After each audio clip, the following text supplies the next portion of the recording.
শেখ হাসিনাও আমাদেরকে বন্ধু হিসেবে চেয়েছিল। 5 কোটি টাকা দিবে, জেল থেকে ছেড়ে দিবে, মামলা খালাস করে দিবে। গণ অধিকার পরিষদ কারোরই শত্রু না। আমাদেরকে উপদেষ্টা বানান।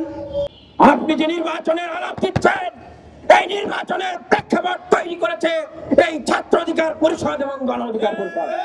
যদি 2018 সালে কোটা সংস্কার আন্দোলন না হতো, 19 সালে ডাকসু নির্বাচন না হতো, ছাত্র অধিকার পরিষদের নেতৃবৃন্দরা বারবার মার খেয়ে আবারও যদি বিশ্ববিদ্যালয়ে ছাত্রলীগের অত্যাচার নিপীড়নের বিরুদ্ধে বুক চেতিয়ে না দাঁড়াতো, বাংলাদেশের তরুণ দামালদের বুকে প্রতিবাদের অগ্নিস্ফুলিঙ্গ না তৈরি করত, বাংলাদেশের মানুষের বিরুদ্ধে বিপ্লবের স্পৃহা না তৈরি করত, তাহলে আজকের এই গণ অভ্যুত্থান কি হতো?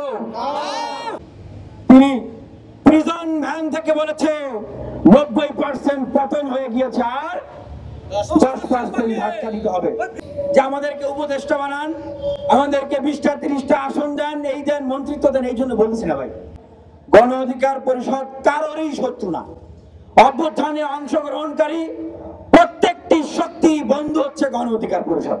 শেখ হাসিনাও আমাদেরকে বন্ধু হিসেবে চেয়েছিল, বলেছিল 10টা আসন 5 কোটি টাকা দিবে।